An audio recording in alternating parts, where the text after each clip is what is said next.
안녕하십니까. 산남뉴스입니다. 오늘은 교육 문제에 대해 다루어 보려고 합니다. 첫 번째 소식은 공간 불평등으로 인한 교육 격차 문제의 심각성입니다. 도시의 발달로 인해 수도권 위주의 교육의 질이 향상되면서 도농 간의 교육 격차가 커지고 있습니다. 이윤지 기자가 보도합니다.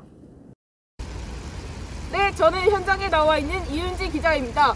오늘 도시와 농촌 간의 교육 격차에 대해 알아보기 위해 수도권에 사는 학생과 비수도권에 사는 학생을 인터뷰해보았습니다. 네, 저기 잠시만. 뉴진스 하이프. 저희가 지금 인터뷰를 스트릿 포토그래퍼. 저희가 지금 인터뷰를 하고 있는데 잠시만. 네. 네. 혹시 도농 간의 교육 격차에 대해 어떻게 생각하시나요? 아니 요즘 사교육이 다들 필수라고 많이 말하잖아요. 근데 이제 이 와중에 이제 학원 같은 교육 관련 시설들이 도시에 더 많고, 그러니까 그 강사 선생님들도 현장 강의를 좀 주로 서울에서 하니까 확실히 뭐 교육 격차가 좀 큰 것 같아요. 네, 그렇다고 합니다. 네, 저는 지금 충북의 한 농촌에 나와 있습니다. 저기 삽을 파고 있는 학생을 한번 인터뷰해 보도록 하겠습니다. 저기 혹시 인터뷰 한 번만. 네. 혹시 현재 교육시설이나 지원의 부족으로 인해 어려움을 겪고 있는 사례가 있나요? 저는 공부를 주로 인강을 들으면서 하는데요. 강사님이 현장 강의를 듣고 싶은데 주로 서울에서 하는 경우가 많아서 현장 강의를 못 듣는 어려움이 있습니다. 네, 그렇다고 합니다. 감사합니다. 이렇게 농촌의 학생들은 주로 사교육의 도움을 받기보다는 스스로 공부를 하는 경향이 큽니다.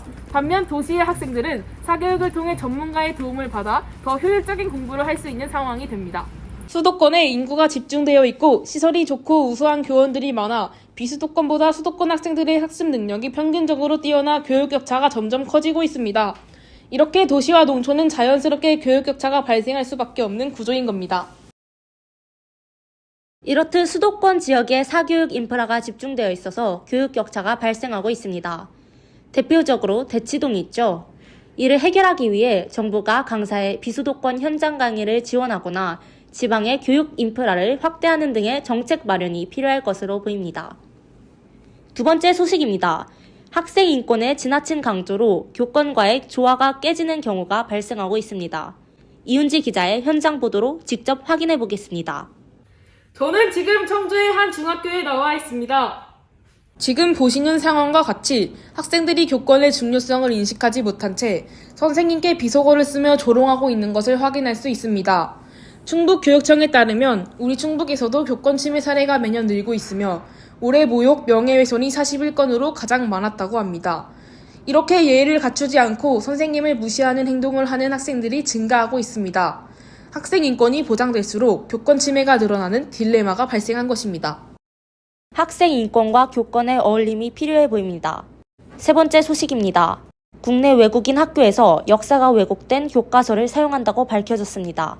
이 사실을 제보한 학생을 이윤지 기자가 인터뷰했습니다. 이윤지 기자. 네, 현재 저는 화제의 역사 교과서를 직접 확인해보기 위해 세모고등학교에 나와 있는 상태입니다. 제보한 학생의 인터뷰를 들어보도록 하겠습니다.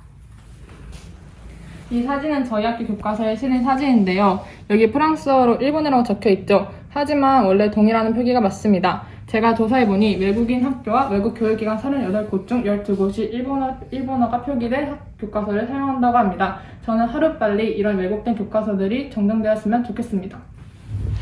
인터뷰 응해주셔서 감사합니다. 국내 외국인 학교에서만 교과서 왜곡이 일어나지 않을지도 모릅니다. 우리는 왜곡되는 교과서가 더 이상 출판되지 않도록 관심을 기울여야 합니다.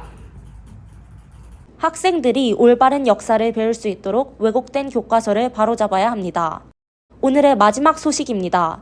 최근 교원 능력 평가에서 교권 침해가 종종 발생하고 있습니다.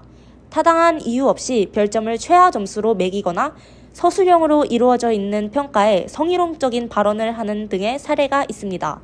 이로 인한 교원의 피해도 발생한다고 하는데요. 이윤지 기자가 보도합니다. 최근 교권 침해가 많이 발생하고 있습니다. 특히 교원 능력 개발 평가에서 찾아볼 수 있다고 하는데요. 이 자료 영상을 한번 봅시다.